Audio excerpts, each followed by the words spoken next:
Hello, and thank you for listening to Renewables, a podcast by BioStar, which aims to explore the current and future energy landscape in America.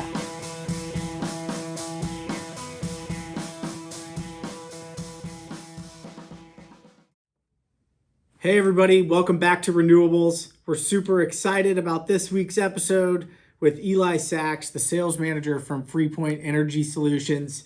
Eli, what's going on, man? Great to see you. How are things out east? Likewise, man. Good to hear from you too, David. Things are as well as they can be these days with the overarching macro situation everywhere. But Sure. no, happy to be here. Happy to be healthy. Good to see your face. Yeah, likewise. And it's been a long time, obviously, with COVID since I've seen you. Normally, I would be out in Philly a lot more often. And so it's great to connect with you here. And just so everyone has context, we're recording this the week of Thanksgiving. And it looks like, everybody's kind of hunkering down again. A lot of COVID cases spiking. So we're going to get into that later and talk about how COVID's affect your business. Unfortunately, you just can't have a podcast episode without talking about COVID. But let's start with your background. First, you're a Terp, Maryland Terps in the house. Go Terps, baby. Yep. Yeah. Born and raised in the DC area. Went to the esteemed University of Maryland for my undergraduate. Then I got a degree in geography, which isn't too typically useful these days. From there, I worked for the Army Corps of Engineers making maps in Chicago for about a year. It was a very valuable lesson to me in what I did not want to do with my life. Learned that quickly. And then it's pretty topical here. I ended up going back to school and got an MBA with a sustainability energy focus from Duquesne University out in Pittsburgh. So that was kind of my first foray into the kind of renewable, sustainable energy world. I kind of look at that as the intersection of business and science, two of my main interests with energy markets and then kind of the science behind it. So that's kind of my background from an educational standpoint. Yeah, very cool. And you've been in the energy business for a while now. So I want you to kind of start out with just who is Freepoint Solutions, Energy Solutions? What do you all do? But before you go too quickly into that, I thought it'd be really good. A lot of our listeners are not as familiar necessarily with like the deregulated markets. I think we have a lot of listeners in the Midwest and the South. So I want to talk just kind of 50,000 feet. How does power get from the plant to our door, right? And then where does Freepoint sit in the process? And let's use that kind of as the way to dive into the company a little bit further. Yeah, definitely. Good question. And from the 50,000 foot most simple view of it, you have the generators on one side, nuclear, gas, renewable, what have you, regardless of the fuel type. From there, it goes to the transmission. So these are regional organizations that are responsible from getting the energy from the producers to the distributors, essentially. So if you see these big kind of metal poles on a highway with long stretches of cable, that's the transmission line. So they're run by kind of regional players. Here is PJM, which is responsible for most of the mid-Atlantic states here in the deregulated area. And from that transmission then goes to distribution. So these are the local utilities that kind of own and maintain the wood poles that bring power to your house. So these are the Picos where I live in Philadelphia, several others around the area, New Jersey, Maryland, New York, everywhere. And from there, it goes to your doorstep. So the distribution is responsible for maintaining the poles and wires. And then the wholesale power is what's flowing through those poles and wires. So that is where Freepoint sits. So we're kind of the intermediary between the wholesale power side of things and the retail, so the people that are consuming it. So while we don't do any residential ourselves, others do. And then we also really focus on that kind of commercial industrial space. So making sure that the end users are buying power the most strategic way possible. If that's ideally to save money or to kind of match their risk appetite as an organization. Awesome. That's a perfect explanation. Really appreciate that. And that's super interesting. How long have you been with Freepoint? So about a year now. So I guess my background prior was, I worked on the broker consultant side for a while, and then before that, I actually worked in a scheduling or renewable forecasting organization out of Spain as well. So kind of have Oh, that comprehensive overview of how it looks. And right now, I'm on that supplier side. Was on the broker side that really is more of a ears to the street, talking to the customers every day, the end users. So have a unique perspective when it comes to that. awesome. Yeah. And for our listeners, if you haven't listened to all of our episodes, the energy forecasting is a fascinating business. And we had the CEO of Amper on, Sean Kelly, on our show a few weeks back. So go back into the archives and check out the episode with Sean Kelly. And please make sure to follow the Renewables podcast when you do that.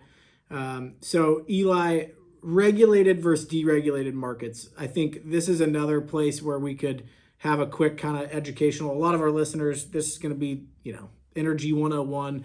But I think some folks may not have sort of that concept of, what is a deregulated electricity market. Certainly being headquartered in Kansas City with KCP&L or now Evergy here in the region, they have the monopoly on buying power.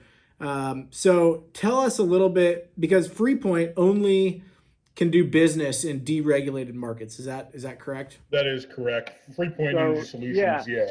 So talk a little bit about regulated markets versus deregulated markets, and how that limits you, I guess, as a business. Yeah, I mean, essentially, if it's a regulated market, we cannot operate there legally. Um, from the dereg really took a hold, early turn of the century, 2000s. Texas was one of the pioneer markets, California as well. That basically decoupled the transmission from the distribution from the consumption. So it used to be pretty vertically integrated and a monopoly that still the majority of the geography of the country operates under. Most of the load at this point is deregulated, be it the East Coast, California, and Texas as well. So that basically gives, and it may be oversimplified and a little marketing jargon, but gives the end user the power to choose. So like they can decide who's going to sell them their power, what they're going to pay for it, and then also the source of that power. And I think one of the things we're going to harp on is how renewables play into that piece, and the really burgeoning nature of the folks that are buying power. And in the past, you had to buy power from your local utility, and that was whatever the power mix of that grid was. So historically, mostly coal around here, and now that's transitioning because the appetite for renewables is really growing, and I think you guys are attesting to that and can speak to that as well. So that's kind of a high-level overview of where the dereg sits, and it's again power to choose, term, appetite, risk profiles, all that good stuff. Sure. Yeah. And, just so our listeners kind of understand from our standpoint, the best opportunities when we're developing, solar or really any sort of renewable energy project is to be in a deregulated market. And so I can go, and if I have a user who consumes, 10 megawatts of power in Pennsylvania, I can go and it's not always this simple, but can build them 4, 5, 8 megawatts of power, sell it right to them. They could even, in some cases, resell it to their tenants. And so, there's a lot of better opportunities for us in deregulated markets, whereas in a regulated market, KCP&L, Evergy as an example, we're limited as to how much you can net meter or how much energy you can put back on the grid. And so there's all sorts of rules around that, and that limits the size of system you can build, and really the funding mechanism. You can't use a power purchase agreement, for example. I can't put a solar panel on my roof here in Overland Park and sell the building power. That's illegal because of the monopoly that the utility has. And so in the renewables space, I think there's a really big push right now to educate people about this and educate people about, choice of electricity. And so tell us a little bit more, since you went to renewables. I had a question: how long are your customers' typical contracts? But Yeah, I then mean, it depends on the area, but as short as a month to as long as 60 months or so. So we're going from, I mean, on average, we're looking at 12 to 36 months, but can't go out as far as 5 years. And so you go and sign, let's say, a 24-month, contract with one of your customers, and they know what their cost of power is going to be for that 24 months. Yep, yeah, exactly. And then the majority of stuff that we do is fixed price. So that would Yep. be set prior to, at signature, and then we go and hedge that power. A couple nuances around this from a renewables perspective is a lot of the states, and I think it's probably close to 30 at this point, both in dereg and regulated territories, have their renewable portfolio standards. So Yep. these are kind of initiatives by the state legislator to commit to having a certain portion of their power come from renewable resources. So that's another thing our pricing folks have to really take a meticulous view on. In states like, say, Maryland or DC, sometimes even 10-20% of your all-in fixed price is that cost of the renewable, so RPS. So our pricing folks are constantly looking at regulatory changes because those are costs that we incur while serving that customer, if that makes sense. So we have to make sure that we're projecting those accurately, and those change pretty dynamically as well. So if and when those change, we have to be comfortable with our projections of the renewable portfolio standards that we are in turn passing through to the end user. Yeah, and that's so much legislation to keep your finger on the pulse of, right? I mean, it's more than a full-time job. And really, in that kind of RPS, I think we're still pretty early. Would you agree? With respect, I don't know how many states exactly have renewable portfolio standards. You probably do. But I know that, I don't know, what is it, 10, 15 states, perhaps, maybe even less? Yeah, I mean, I think it's closer to 25, 30 to some Okay. extent. Some folks, especially in the Northeast, are a lot more aggressive than others. But yeah, I mean, at least to some kind of published extent, there are. Sure. Yeah. Okay. That's interesting. So that's something I need to look up. I should know that as the host of this podcast. But so you mentioned renewables and the growing appetite for it. And so that's really interesting to me. Are you seeing that, feeling that in your business? Is that something that your customers are sort of actively requesting and exploring?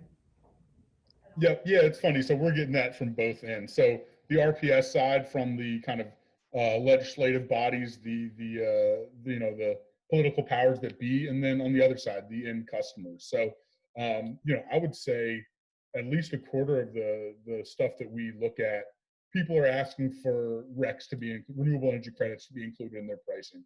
So we see that especially kind of larger, more public-facing organizations. They're asking to see pricing with RECs if it's Greenie certified. There are different flavors of RECs, obviously. Wind, whatever, what have you. There are a lot of folks are asking for that to be included in their pricing, and obviously that's money that goes to developing power, renewable power projects. So oftentimes, if you're looking at kind of a LEED certification or things like that, a great way to get points for that is by buying RECs. So that's a great way for the end user to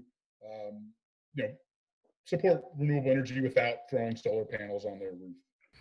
Sure. And we've gone into this in other episodes, but if you don't mind, again, kind of an educational moment, explain renewable energy credits just kind of at a high level. And I'm happy to dive in as well, and sort of how they vary state to state. Yeah, I mean, and obviously hop in. I'm not terribly well versed in these, but essentially, we charge a bit of a premium for our power, and that premium, say, $1, $2, $3 a megawatt hour, goes towards developing renewable energy sources and incentivizes for new development of these, if it's a kind of rebate program or tax break or something like that.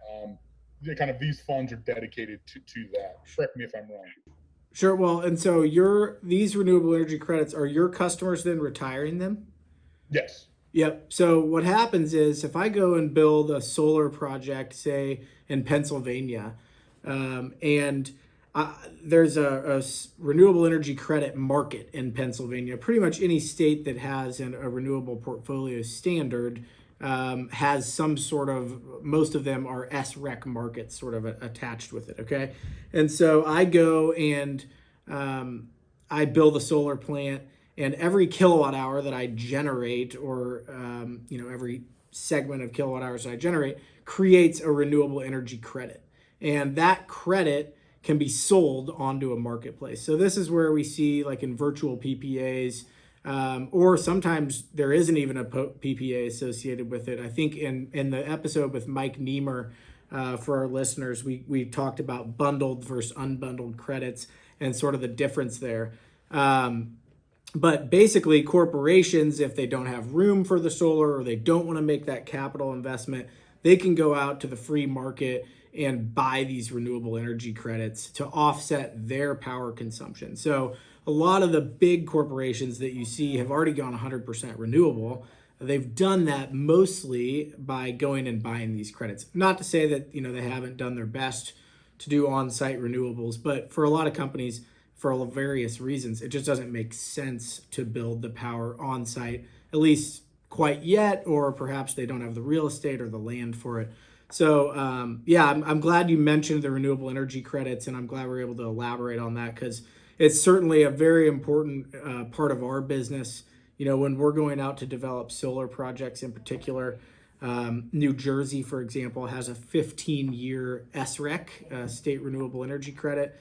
And if I build a solar project in New Jersey and I get my interconnection and connect my project to the grid, I have 15-year contracted revenue from that state renewable energy credit. So it makes financing the project a lot easier because I have that built-in revenue before I've even sold the power that we create via PPA. So yeah, and we even see that some of the times these recs, they can even be kind of more specific too. So a lot of municipalities or school districts or things like that, they'd be looking for something a little more local to them than kind of a general rec. So we've seen Pennsylvania-based wind and things like that are a bit more targeted to support renewables in your backyard, essentially. Sure. So let's shift a little bit to COVID. Has this been a challenge for you? I mean, of course, there's it's a challenge for everybody, right? It's a weird time. We're not going out. We're not seeing friends and family as much. So I know it's, of course, probably been challenging in that way. But talk about how it's challenged your business and some of the obstacles that you've had to overcome in 2020, kind of in your first year with Freepoint. Yeah, I mean, obviously, as you said, just from a kind of sales perspective, not being able to grab lunch and meet face to face with a lot of folks is a big thing. But one thing impacting us as a retailer and the industry as a whole is because we are selling these fixed price contracts. Say, let's use a hotel as an example.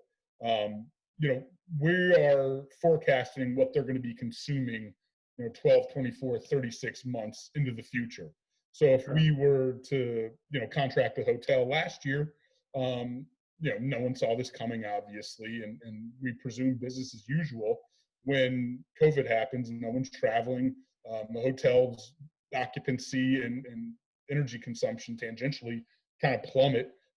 So, we forecasted them to use a whole lot more power than they actually did. So, leaving us on the hook with kind of that delta, figuring out what to do with it in the market and trying to sell it back into the real-time power market has been a hurdle. And I think kind of the term in the industry's demand degradation is the kind of flowery word that we've chosen to talk about it. So I think as a whole, we're looking at probably 10% through our entire portfolio.